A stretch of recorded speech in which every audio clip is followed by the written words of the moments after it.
Hi hello నమస్తే welcome to Sanjeevani numerology. నేను host Akshara Vihari. ఈరోజు మనతో పాటు స్టూడియోలో independent researcher, spiritual scientist and professional numerologist Anil Raj Teekonda గారితో నా ఫస్ట్ ఇంటర్వ్యూ. హలో సార్, ఎలా ఉన్నారు? సార్, ఇప్పుడు చాలా మందికి ఒరిజినల్ డేట్ ఆఫ్ బర్త్ కాకుండా సర్టిఫైడ్ డేట్ ఆఫ్ బర్త్ అనేది ఉంటుంది. అయితే నేను స్పెసిఫిక్గా మీ దగ్గర అబ్జర్వ్ చేసింది ఏంటి అంటే, మీరు only certified date of birth మీద మాత్రమే కన్సల్టేషన్ చూసి చెప్తూ ఉంటారు. అయితే దీని వెనుకున్న పర్పస్ ఏంటి, ఎందుకని అలా చెప్తారంటారు?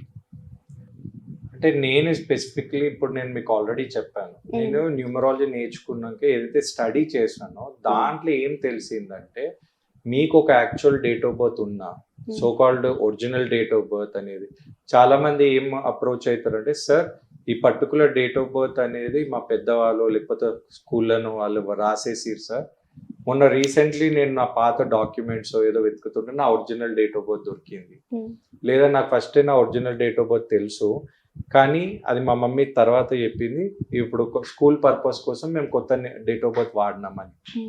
ఇక్కడ ఏమైతుందంటే, ఇప్పుడు ముందు అంటే ఇప్పటికీ కూడా చాలా మంది ఆస్ట్రాలజర్స్ కానీ అందరూ వాళ్ళ ఒరిజినల్ డేట్ ఆఫ్ బర్త్ తీసుకుంటారు, యాక్చువల్ డేట్ ఆఫ్ బర్త్ తీసుకుంటారు. అది వెరీ వెరీ ఇంపార్టెంట్, అది షుడ్ అండ్ మస్ట్.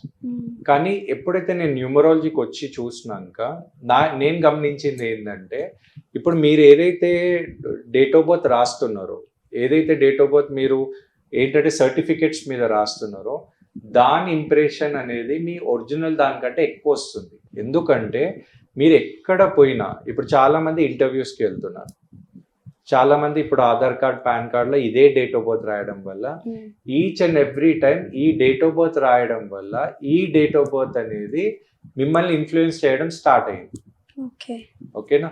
అయితే ఆ ఇన్ఫ్లుయెన్స్ రావడం వల్ల మీకు ఆ డేట్ ఆఫ్ బర్త్ నేచర్సే కానీ ఆ క్వాలిటీస్ అనేది రావడం జరుగుతుంది. అయితే ఇది నేను గమనించినాక కొంతమంది యాక్చువల్ డేట్ ఆఫ్ బర్త్ ఎప్పుడో ఒకసారి వాళ్ళు యూజ్ చేయడం, అది దాని మీద అనలైజ్ చేసి చెప్తే వాళ్ళకి కనెక్ట్ అయితే లేదు.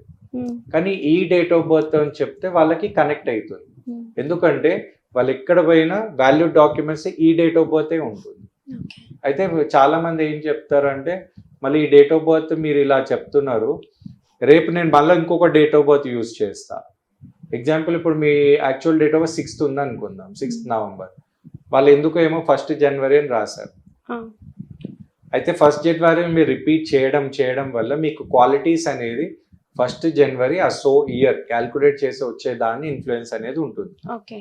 అయితే మీరు ఇప్పుడు నాకు ఓకే మీరు ఒక తప్పు డేట్ ఆఫ్ బర్త్ మీరు చెప్తున్నారు కదా, ఇప్పుడు నేను ఆ 1st జనవరిని తీసుకుపోయి నేను ఇప్పుడు 6th కాకుండా నేను November 15th చేసుకుంటా, అప్పుడు వస్తుందా అంటే మీరు ఇన్స్టెంట్గా మార్చుకుంటే రాదు. మీరు ఏం చేయాలంటే, ఇప్పుడు మళ్ళా ఆ డాక్యుమెంట్స్ ఏదైతే 1st జనవరి 1985 ఉందనుకోండి, దాన్ని ఇప్పుడు నన్ను మీరు మీ డేట్ ఆఫ్ బర్త్ ప్రూవ్ చేసుకోవాలన్నా లేదా నేను చెప్పింది కరెక్ట్ అని తెలియాలి కదా. అప్పుడు మీరు ఏం చేయండి అంటే 15th నవంబర్ 1985 అని ఈచ్ అండ్ ఎవ్రీ వాల్యూ డాక్యుమెంట్లో మార్చుకొని చూడండి. మళ్ళీ దాన్ని రెగ్యులర్గా యూజ్ చేయాలి. ఒక 1 month 2 months 6 months 1 year 2 years అంటే అప్పుడు ఏం చేస్తున్నారంటే మీరు ఇది యూజ్ చేయడం స్టార్ట్ చేసారు కాబట్టి మీకు ఈ డేట్ ఆఫ్ బర్త్ ఇంప్రెషన్ అనేది వస్తుంది. అంటే యూజ్ అంటే ఈ డేట్ ఆఫ్ బర్త్ ని ఎక్కడ పడితే అక్కడ రాయలేము కదా, ఎప్పుడో ఏదో ఒక ప్లేస్ ఏదో ఒక టైంలో మాత్రమే రాస్తూ ఉంటాం. మీరు ఇప్పుడున్న డేట్ ఆఫ్ బర్త్ మీరు ఎక్కడనో కాదు, ప్రతిసారి ప్రతిరోజు మీరు యూజ్ చేస్తున్నారు. ఇప్పుడు మీరు ఎక్కడ వెళ్ళినా కూడా మీరు ఎవరు అంటే మీరు ఇలా చెప్పలేకపోతున్నారు. ఇప్పుడు ఎగ్జాంపుల్ మీ పేరు ఉంది, మీరు ఇలా చెప్తలేరు, మా సో కాల్డ్ పాతకాలంలో చెప్పినట్టు మా డాడీ పేరు ఇది అందుకే నేను నా కూతుర్ని లేదా కొడుకు అవి అనేది పాతకాలంలో వెళ్ళిపోయింది. ఇప్పుడు ఏమంటారు అంటే, మీరు ఎవరు అంటే మీ ఆధార్ కార్డులో ఎవరు ఉన్నారో మీరు అదే, మీ పాన్ కార్డులో ఎవరు ఉన్నారో మీరు అదే, మీ డేట్ ఆఫ్ బర్త్ ఏముందో అదే మీరు.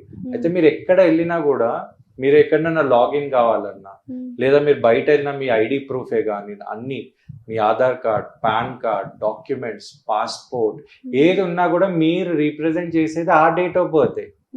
కాబట్టి ఎక్కడ పోయినా మీ డేట్ ఆఫ్ బర్త్ ఏంటంటే మీరు అదే చెప్పాలి. అన్నప్పుడు ఏమైతుందంటే అది మీరు ప్రతిరోజు అన్ని దగ్గర నోయింగ్లీ అన్నోయింగ్లీ మీరు యూజ్ చేస్తున్నారు. అందుకే దాని ఇన్ఫ్లుయెన్స్ అనేది ఎక్కువ అయిపోయింది. కాబట్టి నేనేమంటున్నా అంటే మీరు ఏదైతే so called certified date of birth use చేస్తున్నారో దయచేసి ఆ డేట్ ఆఫ్ బర్త్ అనలైజ్ మీద చూడండి మీ లైఫ్లో ఏం చేంజెస్ ఉంది. ఓకే. అయితే కొంతమంది లక్కీ ఉంటారు. ఎలా లక్కీ ఉంటారు అంటే వాళ్ళ ఒరిజినల్ డేట్ ఆఫ్ బర్త్లో కొన్ని నెగిటివ్ నంబర్స్ ఉన్నా బై మిస్టేక్ ఎవరైతే వీళ్ళకి ఈ డేట్ ఆఫ్ బర్త్ వేస్తారో ఈ డేట్ ఆఫ్ బర్త్లో మంచి నంబర్స్ ఉందనుకోండి వాళ్ళకి మంచి రిజల్ట్స్ అనేది రావడం జరుగుతుంది. కానీ అలాగని ఈక్వల్లీ కొంతమందికి బ్యాడ్ ఏం జరుగుతుందంటే మీ డేట్ ఆఫ్ బర్త్ చాలా మంచిగా ఉంది అనుకుందాం, ఒరిజినల్ డేట్ తెలియక మీరు ఏదో కౌంట్ కోసమే కానివ్వండి మీరు bad date of birth numbers వేయడం వల్ల ఆ నెగిటివ్ ఇంపాక్ట్ వాళ్ళకి రావడం స్టార్ట్ అయింది.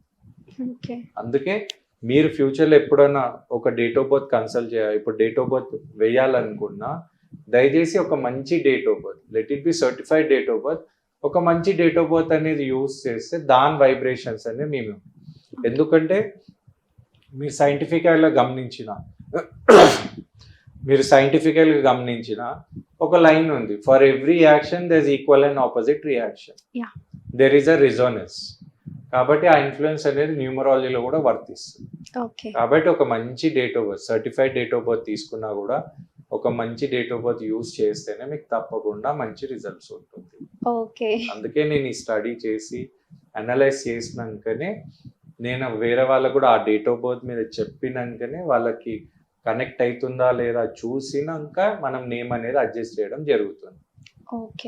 ఇది నా సర్టిఫైడ్ డేట్ ఆఫ్ బర్త్ తీసుకోవడానికి కారణం.